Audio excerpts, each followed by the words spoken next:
1 Corinthians, the 10th chapter. When you get to the 10th chapter, there is just one verse I want to read, but we'll talk about a few of them. Verse 31 says this: "Whether therefore you eat or drink, or whatsoever ye do, do all to the glory of God."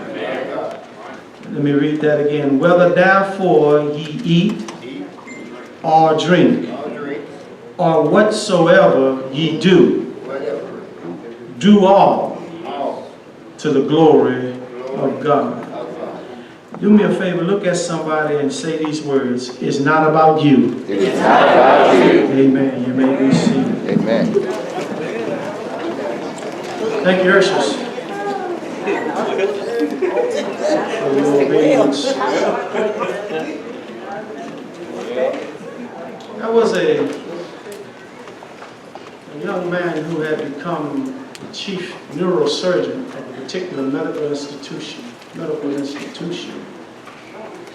But prior to his elevation, he was a young man with learning disabilities. Couldn't read, couldn't comprehend as well as others. To the point where even his teachers told his parents that would be a tough road to toe having him in a regular classroom. The parents made their minds up that they were going to do all that they could to make sure that their child get a chance at a proper education. They worked with him. They spent time and money and all the resources that was available to them to do their child a good service. And as he began to learn and increased in learning and excelled in learning, he became college eligible. And the next thing you know, he graduates from a high institution in the medical field, becomes a master neurosurgeon, and now he's being honored at a banquet because they're now about to name a building after him. And at the banquet, right when it's his turn to address the people, he stands before the people and he asks his parents to stand up. And with tear-stained eyes, all he can do is just point at his parents. Never said a word for about 5 minutes, just pointed at the parents. Room is quiet and people begin to catch on and they turn and everybody started paying attention to the parent. And somebody in the crowd says, "I get it now." He's giving all the credit to the ones who helped him. As believers, it is our purpose to give credit to the one who saved us, who redeemed us, and who even right now is doing great works in all of our lives. In fact, the Bible says, I believe in Isaiah 43rd chapter, God created us to give him glory. The word glory means to reveal. It means to shine. It means to manifest that which is hidden. God has created man so that man can manifest his glory to the world. Particularly the Christian who has been saved, who has been brought out of darkness, who have escaped hell's eternal punishment. God has platformed us that whenever we get a chance, we ought to point to the masses and point God out to them. Amen. In this text, we find Paul is addressing in this 31st verse a particular issue that was raised up in the Corinthian church. The issue was, can a Christian eat food that has been sacrificed to idol gods? Because in the culture of that day, there were many people who were worshiping pagan gods. That's right. And even to the point their devotion to the pagan god was so deep that they would even offer their food to the pagan god, as if they were telling the pagan god to bless the food. And so this issue arose in the Christian church of Corinth, and Paul begins to address it because there were some believers who were being informed that the food was a sacrifice or dedicated to an idol god, and they was eating the food. And Paul said that, listen, first of all things are lawful, but all things are not expedient. What you mean, Pastor?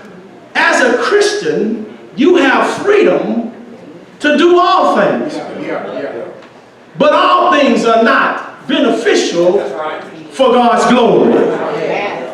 That no matter what it is, Paul says, before you engage in it, you need to ask yourself, can God be glorified?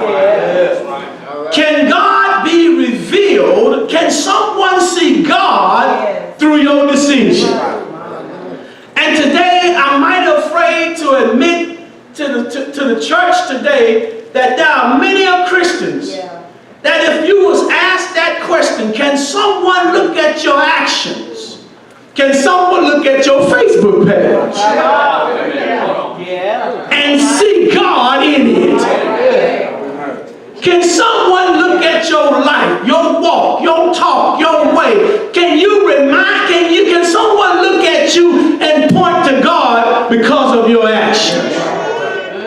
You see, the problem in the church is that we have not forgotten our purpose. No. We have ignored our purpose. Our purpose is to glorify God.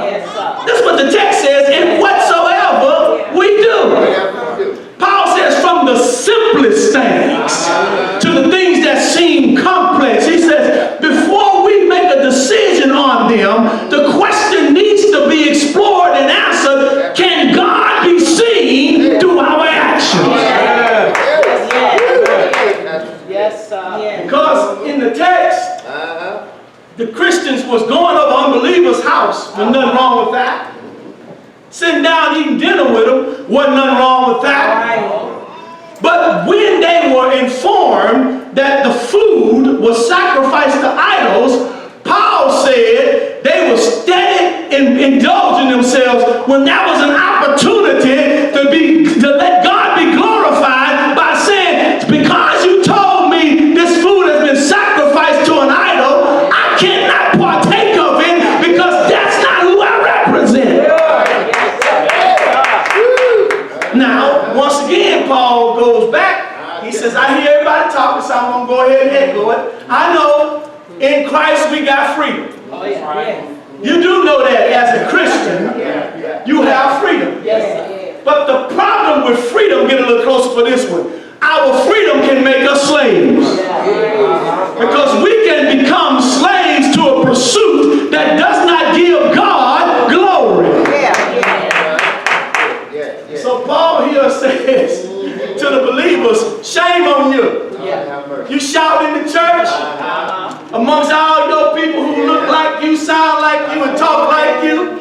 But when it's really time to point to God, you point to yourself. Because there are times where, as believers, every last one of us will have the opportunity to point to God about a situation among those who may not know Him. And Paul says, instead of eating that food, you need to make a stand for the God who saved you.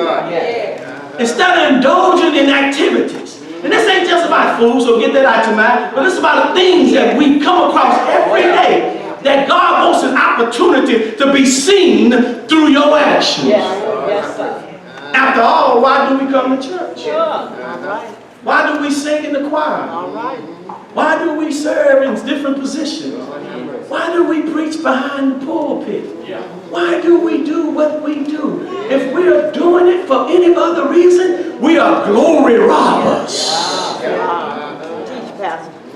I allude to an episode in the life of Jesus Well, his disciples was bickering about who's the greatest. Anybody heard that one before? And they was like, I'm going to sit next to him. Me and my brother. In fact, one brother said, they went and got their mama to talk to Jesus.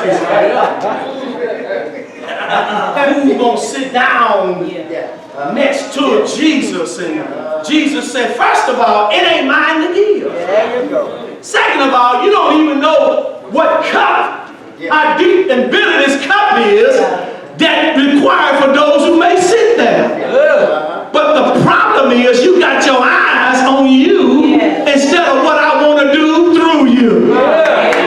This happens all throughout church. It happens throughout congregations. It ain't just happening in Bethany, but everywhere else. There's people in the church, they come to church, but when they sing, it's about them.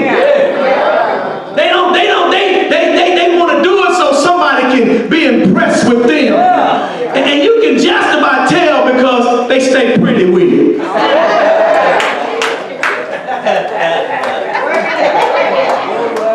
You've seen them before, haven't you?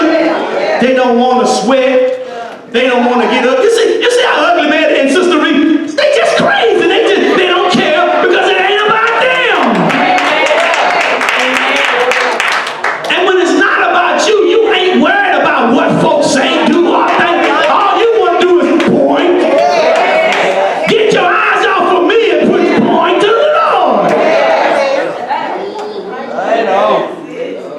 And you cannot give God, or you cannot point to God for glory when you're selfish.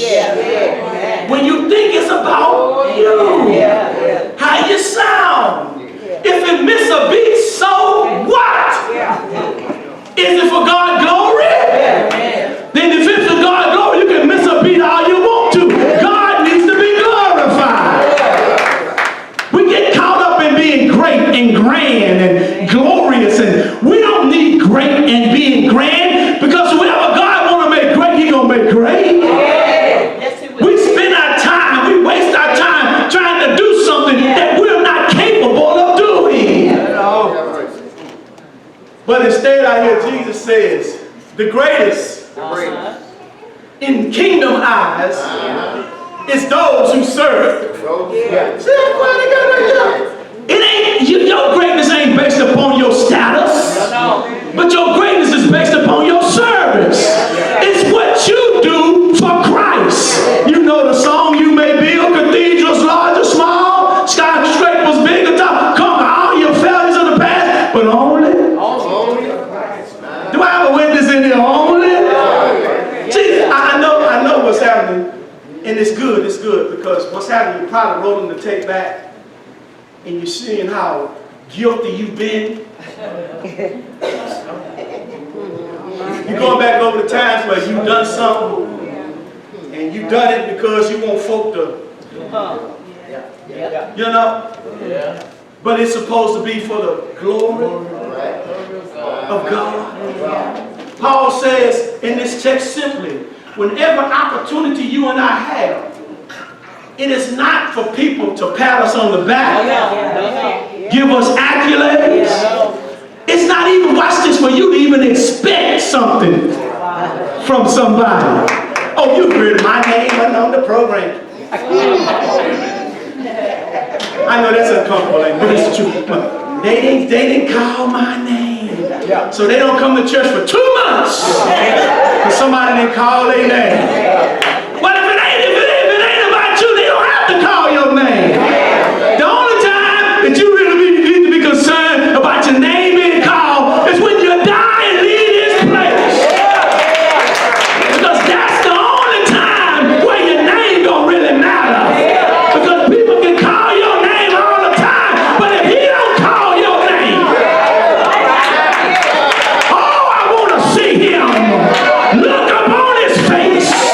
That'll sing forever of His saving grace. It don't matter. I don't stand before thousands of people and preach before millions. That don't matter, Sister Johnson.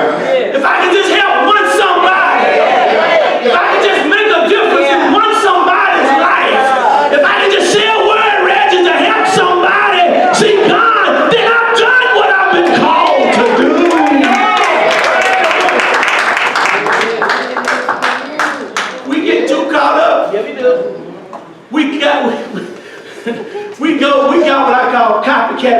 is. We want to do like the other churches do.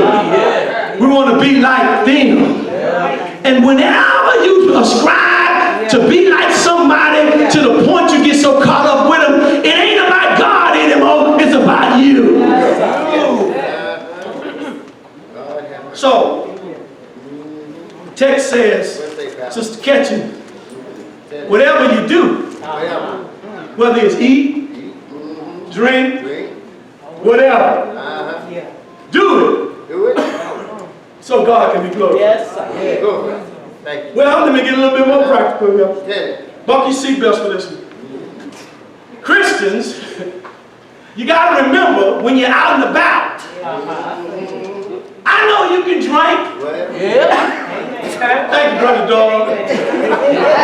All these halos on this morning.